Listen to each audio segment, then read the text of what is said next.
meskipun presidennya berganti, ternyata orang-orang Jokowi itu masih berkuasa hingga saat ini. Assalamualaikum warahmatullahi wabarakatuh. Kasus penetapan tersangka kepada Sekjen PDI Perjuangan Mas Hasto Kristianto memang sangat kental nuansa politiknya. Bahkan bagi kami ini merupakan kasus politik, bukan kasus hukum, dan tidak layak disebut dengan kasus hukum. Mengapa? Pertama, Mas Hasto Kristianto bukanlah pejabat publik, bukan pejabat negara, tidak hidup dari duit rakyat. Yang kedua, tidak ada kerugian negara sama sekali alias nol dalam kasus ini. Bandingkan misalnya dengan kasus yang pernah disampaikan oleh almarhum Faisal Basri terkait ekspor ilegal biji nikel yang merugikan negara sampai ratusan triliun. Tapi sampai saat ini kasus tersebut tidak pernah diusut oleh KPK. Kemudian yang ketiga, berdasarkan fakta hukum di pengadilan, putusan nomor 28 tanggal 15 Agustus tahun 2020 dalam amar putusan hakim halaman 160-161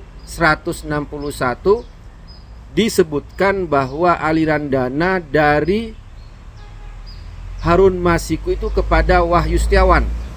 Jadi dananya itu dari Harun Masiku, tidak ada nama Hasto Kristianto di situ. Jadi dengan alasan-alasan tadi kami menganggap bahwa kasus ini bukan kasus hukum tapi kasus politik. Apalagi bukti-bukti yang disampaikan oleh Ketua KPK saat mengumumkan kasus tersangka, status tersangka kepada Sekjen PDI Perjuangan, itu alasan atau yang ia sebut sebagai bukti itu sangat menggelikan, jadi bahan tertawaan publik. Misalnya apa?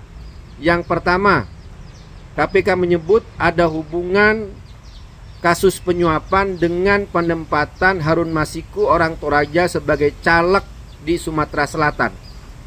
Ini kan bikin ketawa.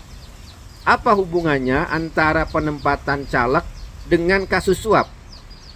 Caleg itu juga tidak harus berdasarkan asal. Ada Adian Napitupulu orang Batak jadi caleg di Bogor, Fadlizon orang Minang Sumatera Barat jadi caleg di Bogor. Apa di situ ada masalah suap? Jadi ini jadi bahan tertawaan publik ya, alasan-alasan disampaikan oleh KPK. Jadi alasan-alasan itu hanya mengada-ngada, tujuannya untuk melakukan kriminalisasi terhadap Sekjen PDI Perjuangan.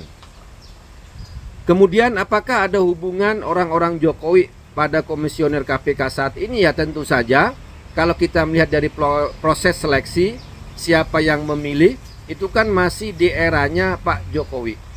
Dan saat ini juga ada gugatan terkait dengan keabsahan komisioner KPK.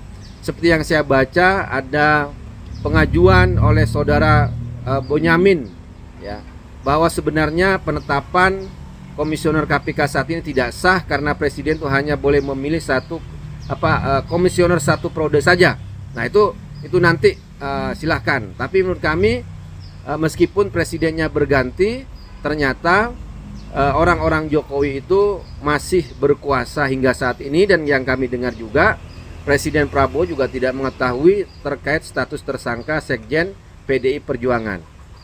Nah terkait juga masalah Anies Baswedan, ya memang ketika di Pilkada Jakarta, ketika Mas Pram itu mendapatkan dukungan yang nyata dari Anies Baswedan, dan disitulah memang Jokowi itu tiba-tiba mendukung Ridwan Kamil, yang sebenarnya Mas Pramono Anung itu lebih lama 9 tahun bersama Pak Jokowi sebagai Seskap, tapi karena ketakutan Jokowi terhadap Anies Baswedan, tiba-tiba dia itu mendukung Ridwan Kamil.